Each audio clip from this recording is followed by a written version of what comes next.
have to hear. Drink a good deal of it, make a good meal of it, stick to your old-fashioned beer. Now don't be afraid of it, drink till you're made of it. Now all together a cheer. Hey, hello there everybody. It's Mark once again, your one-take beer reviewer, the guy who sits behind the typewriter for Chicago's beer events at beeronut.com. Back to do another little beer review, and this is kind of something that ties into something that's going on right at the last weekend in March in Chicago. A venue called the Beer Temple on the nearer north side is having a residency with Scratch Brewing. They are a small actual farmhouse type brewery out in Ava, Illinois, way down in the southern part of the state, kind of next door to Shawnee National Forest. And their specialty is in beer made from ingredients kind of just sourced by foraging in their local area, from mushrooms, local fruits, vegetables, weeds, grasses, and just all sorts of spices that are found in nature. So, and of course fermented with wild yeast from the premises. And so they're kind of a unique place, and I was able to visit there last April when my child and I came out for the solar eclipse in that part of the state. Unfortunately, the kid was not feeling very well, so I was able to just hang around to take maybe one picture, sample one or two tasters, and I don't think I even took notes on those. So this is kind of a newer experience of a very natural type beer. Foraged, as I said, from ingredients just found in their area. And this is, I guess you would call this kind of the flagship, because it's called 131. They consider it a saison, brewed with farmhouse ale, as they say, brewed with 131 different leaves, roots, bark, flowers, seeds, and fungi from the height of the growing season. Continuing their explanation, it conveys a subtle earthiness and spice that is characteristic of our location in southern Illinois. Well, hopefully I will get out to see that one time again. But for now, let's just pop this, see what we end up with.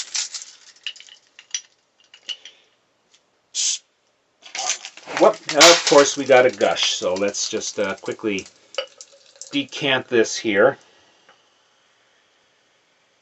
Yeah, I should have figured that might happen, but then I'd just be opening it over the sink.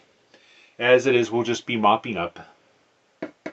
So what have we got here? We've got a farmhouse ale type, slightly hazy yellow color, underneath a rather foamy foam, and the foam is dwindling pretty quickly here. I think if I get a little more of the beer into it, it might go away a little sooner. That's why I want to do this in one take, so we can deal with any hilarious consequences that result. Interesting smell. I think I catch, some of your basic farmhouse type beer. Maybe a little bit of spice, which normally you'd think would come from an interesting malt variety. But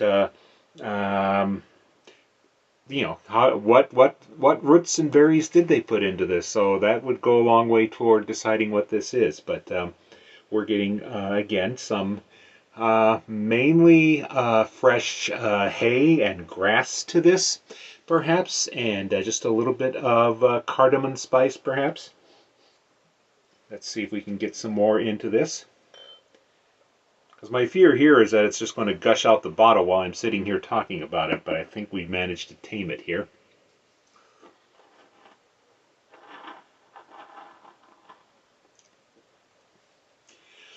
Kind of a little bit of maybe a mushroom and fennel type. Just a lot of different spices are coming together with this, so it's kind of hard to say, well, this is what's in it, because I'm not sure exactly what they've all put into it.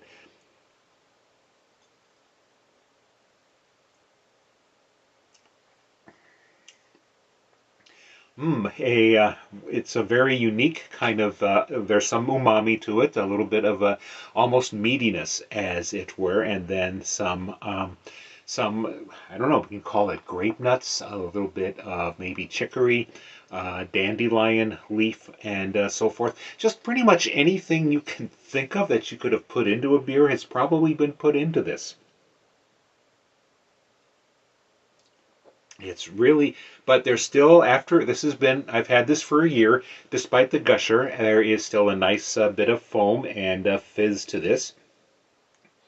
And as you can see, the head still kind of sticks to it, even after it's been drunken out of. But it's really one of these mystery beers. Very tasty, and a lot of spice to this, and other components that are just way out of the course of nature for a regular beer, but very definitely something I will hope one day to explore even further. Sometime I'll get up to the other end of the state, but just not right now. But yes, this is the 131 Farmhouse type beer from Scratch Brewing in Ava, Illinois. A very, still, well, we'll just call this very crisp. No lager character to it, no really ale character to it. It's just a totally different kind of fermented sugar beverage. And this is Mark, your one take beer reviewer, the guy at BeerOnot.com, saying, what the heck is this? Now don't be afraid